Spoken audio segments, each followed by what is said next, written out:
Hi, and welcome to the Oikos Family Podcast. I'm Sonja Wood, and this is Season 2, Episode 29. And today's short story, as you might have gathered, I am doing a series of sharing with you short stories from two books, actually. The one is Tiger and Tom and Other Short Stories for Boys, and The King's Daughter and Other Short Stories for Girls. And I've said before that these are not really girl and boy specific, because every story in Tiger and Tom or The King's Daughter are for girls and boys, because all of them are life lesson stories. And they are really, really old English. So what I used to do with these stories is I would read them because I didn't have them as an audiobook when our children were growing up. So I would read one of the stories and I would take that in, and then when the moment presented itself, I would share that story, tell the children that I had read a story about these boys or about some children that were doing X, Y, Z. And that story that I would be telling them about was a story that I had read out of one of these books, because I found sometimes just chatting to them about the story, sharing it with them in that way, just getting the lesson and the value that I had read from that story, and now I was telling them a story. It was more approachable for them, that more digestible, I suppose, in the fact that I wasn't just reading this English that was written, this literature that was written in the 1800s. Really, it was all these stories that I'm sharing in this podcast series. It was a collection of short stories that had been written for Sunday school classes or teaching lessons, value, parents teaching to their children, and so on. And in actual fact, they were collected from having been in the orphanages across the countries. So they were very well-known stories that were found in orphanages, which I just really liked that when I read about the history of these books, because I just thought, wow, how wonderful. The orphans were getting these rich, deep, valuable lessons for life, to just train and teach them about life lessons. So that is where these stories come from. There's a bit of a background on where the stories come from. And so each time I do a podcast, I'm just sharing with you the next little story. They're about 5 or between 3 and 10 minutes long each, generally. And there's so many in these books, actually. I think there's about 70 short stories. So I'm not going to be sharing the whole book here, because we have done the whole book as an audiobook and an ebook and so on. So, it's available for you if you want more than what you're going to get from the podcast. Okay.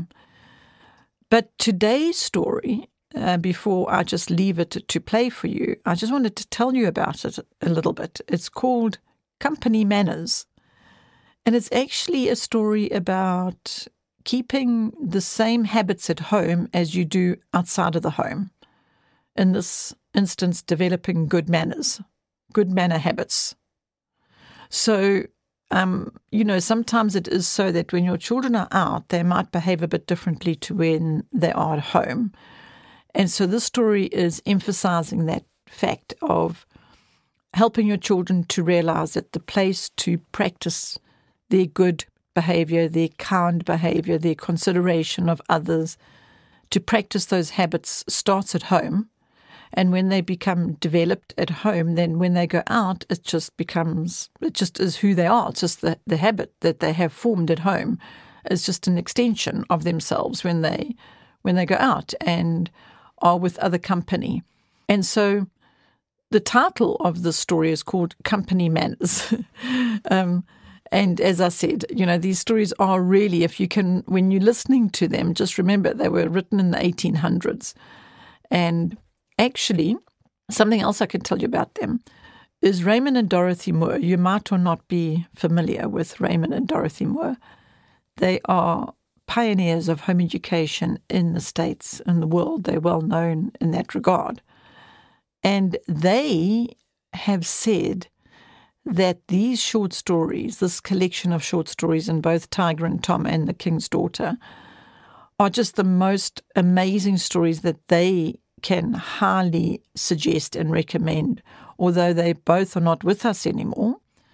Raymond and Dorothy, they have both had an upgrade and they're in heaven now. But anyway, they highly recommended these stories for training character and developing good habits and teaching values and so on. So there you go. The next story is Company Manners. I hope you enjoy it. The sound isn't as great as we would like it to be because it was in the early days of recording that we did this one. Things have since improved with regard to recording since then. But anyway, the story is still the same, and I hope that you will get some value from it. So enjoy Company Manners, and thank you for joining me on this podcast. Bye for now. Company Manners. Well, said Bessie very emphatically, I think Russell Morton is the best boy there is anyhow. Why so, pet? I asked, settling myself in the midst of the busy group gathered around the firelight. I can tell, interrupted Wilfred. Bessie likes Russ because he's so polite. I don't care that you may laugh, said frank little Bess. That is the reason, at least one of them. He's nice, he doesn't stamp and hoot in the house, and he never says, "Hello, Bess," or laughs when I fall on the ice. Bessie wants company manners all the time, said Wilfred, and Belle added, we should all act grown-up if we wanted to suit her. Dauntless Bessie made haste to retort, well, if growing up would make some folks more agreeable, it's a pity we can't hurry about it. Wilfred, what are company manners? I questioned from the depths of my easy chair. Why, it's behaving, you know, when folks are there, or when we go visiting. Company manners are good manners, said Horace. Oh, yes, answered I, meditating on it. I see manners that are too good for Mother, but just right for Mrs. Jones. That's it, cried Bess. But let us talk it over a bit, seriously. Why should you be more polite to Mrs. Jones than to your own mother? Do you love Mrs. Jones better? Oh, my, no, indeed, chorused the voices. Well, then I don't see why Mrs. Jones should have all that's agreeable, why the hats should come off and the tones softened and the please and thank yous and excuse me's should abound in her house and not in your mother's. Oh, that's very different. Mother knows we mean all right. Besides, you are not fair, cousin. We were talking about boys and girls, not grown-up people. Thus my little audience assailed me, and I was forced to a change of base. Well, about boys and girls then. Cannot a boy be just as happy if, like our friend Russell, he is gentle to the little girls, doesn't pitch his brother into the snow, and respects the rights of his cousins and intimate friends? It seems to me that politeness is just as suitable to the playground as the parlour. Oh, of course, if you'd have a fellow give up all his fun, said Wilfred. My dear boy, said I, that isn't what I want. Run and jump and shout as much as you please, skate and slide and snowball and have fun, but do it with politeness to other boys and girls, and I'll agree you shall find just as much fun in it. You sometimes say I pet Burke Holland more than any of my child friends. Can I help it? For though he is lively and sometimes frolicsome, his manners are always good. You never see him with his chair tipped up or with his hat on the house. He never pushes ahead of you to get first out of the room. If you're going out, he holds open the door. If weary, it is Burke who brings a glass of water, places a chair, has a fan, springs to pick up your handkerchief, and all this without being told to do so, or interfering with his own gaiety in the least. This attention isn't only given to me as the guest, or to Mrs. Jones when he visits her, but to Mother, Aunt Jenny, and little sister just as carefully, at home, in school, or at play. There's always just so much guard against rudeness. His courtesy is not merely for state occasions, but it is like a well-fitting garment worn constantly. His manliness is genuine, loving kindness. In fact, that is exactly what real politeness is, carefulness for others and watchfulness over ourselves. It is important for boys and girls to realize, until they've grown too old and easily to adopt new ones, how important it is to guard against contracting careless and awkward habits of speech and manners. Some very unwisely think it is not necessary to be so very particular about these things except when company is present.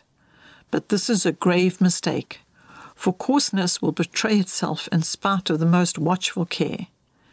It is impossible to indulge in one form of speech or have one set of manners at home and another abroad, because in moments of confusion or bashfulness, such as every young person feels sometimes who is sensitive and modest, the everyday mode of expression will discover itself. It is not, however, merely because refinements of speech and grace of manners are pleasing to the sense that our young friends are recommended to cultivate and practice them. Outward refinement of any kind reacts, as it were, on the character and makes it more sweet and gentle and lovable. And these are qualities that attract and draw about the possessor a host of kind friends.